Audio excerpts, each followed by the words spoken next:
आखिर सरिता का 2 माह का बेटा क्यों खा रहा था गांव के सभी जानवरों को? आखिर किसकी थी आत्मा सरिता के बेटे के अंदर? सरिता का बेटा चंडाल को क्यों मारा? आइए देखते हैं इस भूतिया कहानी को। सरिता की शादी को आज पूरे 5 साल होने को हैं। सरिता और उसका पति चाहते हैं कि उसका भी एक लड़का हो, लेकिन उसकी कोई औलाद नहीं थी। 3 बार उसका गर्भपात हो चुका था।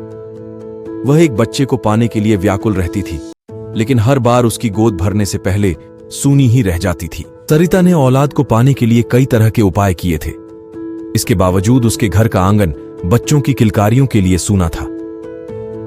सरिता का पति एक किसान था और वह अपनी पत्नी से बहुत प्यार करता था। उसे भी अपने बच्चे की चाहत थी, लेकिन ऊपर वाले की मर्जी के बिना उसका यह सपना पूरा नहीं हो सकता था। सरिता चौथी बार फिर से गर्भवती होती है। इस बार दोनों बड़ी उम्मीद से गर्भ के बच्चे का ख्याल रखते हैं। सरिता का पति उसके खाने पीने की बहुत सी चीजें लाकर सरिता को देता है और कहता है कि इस बार तुम्हें अपने बच्चे को पूरा ध्यान देना होगा, जिसके लिए तुम्हें मजबूती से खाना पीना होगा और अपना ध्यान भी रखना पड़ेगा। सरिता अपनी पति की बात सुनकर सर हिलाती है। दरअसल वह अंदर से टूट चुकी है। बच्चे को पाने की उसने अपनी सारी उम्मीदें खो दी हैं, लेकिन अपने पति के आत्मविश्वास को देखकर वह अपनी हिम्मत बढ़ाती है और तय करती है कि इस बार वह मां बनकर ही रहेगी। आधी रात होते ही सरिता के पेट में दर्द शुरू हो जाता है। अचानक सरिता के पति की नींद खुलती है और वह सरिता को अपनी गोद में लेटाकर हौसला देता है, लेकिन जब दर्द बर्दाश्त के बाहर होने लगता है तो वह अपनी पत्नी को अपनी गोद में लेकर अस्पताल के लिए भागता है। रास्ते में सरिता बेहोश हो जाती है। सरिता का पति उसे वहीं जमीन पर लिटा लेता है और जोर जोर से मदद के लिए चिल्लाने लगता है। तभी पास में श्मशान से एक चंडाल निकलकर आता है। उसके हाथ में एक पानी का कलश होता है। वह आते ही सरिता के चेहरे में पानी छिड़कता है। सरिता धीरे धीरे अपनी आंखें खोलती है। तभी सरिता की प्रसव पीड़ा बढ़ने लगती है। सरिता का पति उसे जोर से पकड़ लेता है और उसका हौसला बढ़ाने लगता है। श्मशान का चंडाल अपने कपड़ों से राख निकालकर सरिता के पेट में रख देता है, जिससे सरिता का दर्द शांत हो जाता है और कुछ ही पल में एक बच्चा पैदा होता है।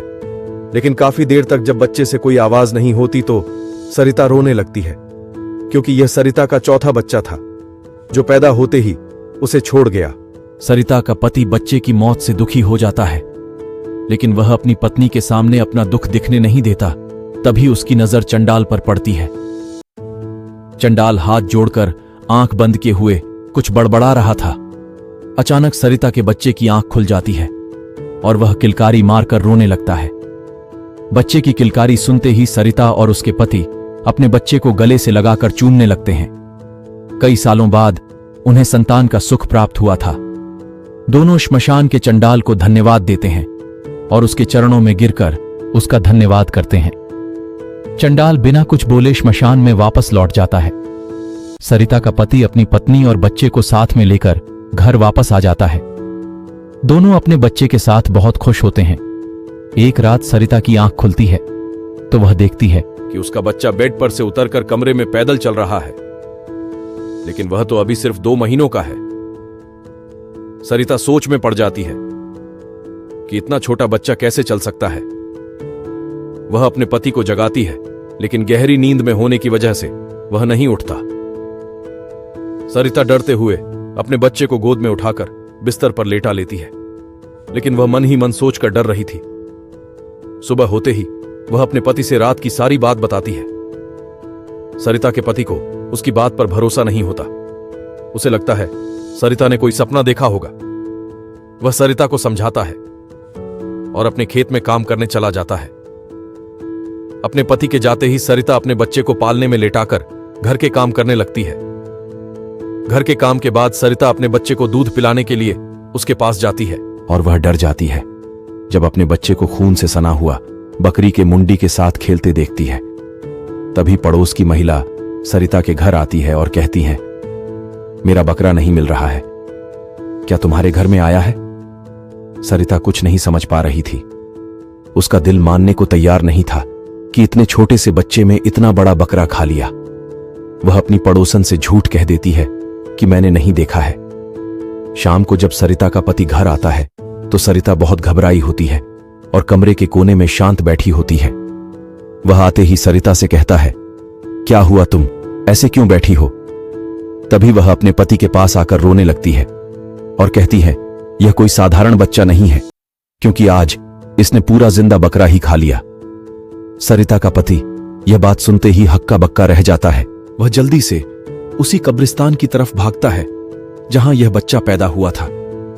वहां पहुंचते ही उसे वही चंडाल फिर से दिखाई देता है। उनके पास पहुंचते ही वह कहने लगता है, बाबा, वह बच्चा तो असाधारण है, क्या उस पर कोई भूत प्रेत है? लेकिन चंडाल को सब कुछ पहले से ही पता होता है। वह कहता है, तुम्हारा बच्चा तो पैदा होते ही मर गया था, लेकिन तुम लोगों के दुखों को देखते हुए मैंने एक प्रेतात्मा के बच्चे को तुम्हारे मरे हुए बच्चे के शरीर में प्रवेश करवा दिया था, जिसकी वजह से वह जिंदा है। लेकिन वह एक अमावस्या तक ही प्रेतात्मा उस बच्चे के शरीर में रह सकती है और उसके बाद तुम्हारे बच्चे की सांसें बंद हो जाएंगी। चंडाल की बात सुनकर वह उनसे इस समस्या का समाधान पूछता है। चंडाल बताता है कि यह तो तुम्हारे कष्टों की शुरुआत है।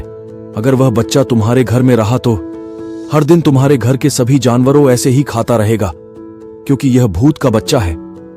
सरिता का पति अपने घर पहुंचकर अपनी पत्नी को सारी बात समझा देता है, लेकिन वह अपने बच्चे से जुदा नहीं होना चाहती। वह कहती हैं, जब तक मेरा बच्चा मेरे साथ है मैं उसे जानबूझकर अपने से अलग नहीं कर सकती, भले यह मेरी जान ही क्यों ना ले ले।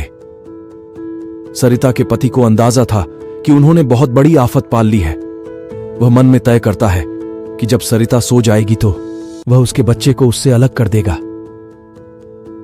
सरिता का पति रात होने का इंतजार करने लगता है। जैसे ही सरिता सो जाती है वह बच्चे को लेकर श्मशान पहुंच जाता है और चंडाल के पास जाकर कहता है, बाबा, ये आफत आप ही संभालो, बस हमें बचा लो। चंडाल बच्चे को देखते ही उसे डांटते हुए कहता है, तुमने अपने साथ साथ मेरी मौत का भी इंतजाम कर लिया, जो इसे इसकी मां के बिना ले आए। चंडाल के इतना बोलते ही बच्चे की आंखें लाल हो जाती हैं और वह जमीन पर खड़ा हो जाता है। चंडाल बच्चे को देखते ही श्मशान में बने हुए एक गड्ढे में गिरकर बेहोश हो जाता है। सरिता का पति वहां से भागने लगता है, लेकिन कोई उसका पैर पकड़कर कई बार जमीन पर पटकता है, जिससे वह लहूलुहान हो जाता है और बच्चा उसे उसी गड्ढे में डाल देता है जिसमें चंडाल पहले से पड़ा हुआ है। और देखते ही देखते दोनों जिंदा ही दफन हो जाते हैं। यहां दूसरी तरफ जैसे ही सरिता की नींद खुलती है, उसका बच्चा उसके बगल में लेटे हुए मुस्कुरा रहा होता है, लेकिन सरिता के पति का कुछ पता नहीं चलता है। वह रात भर अपने पति का इंतजार करती रहती है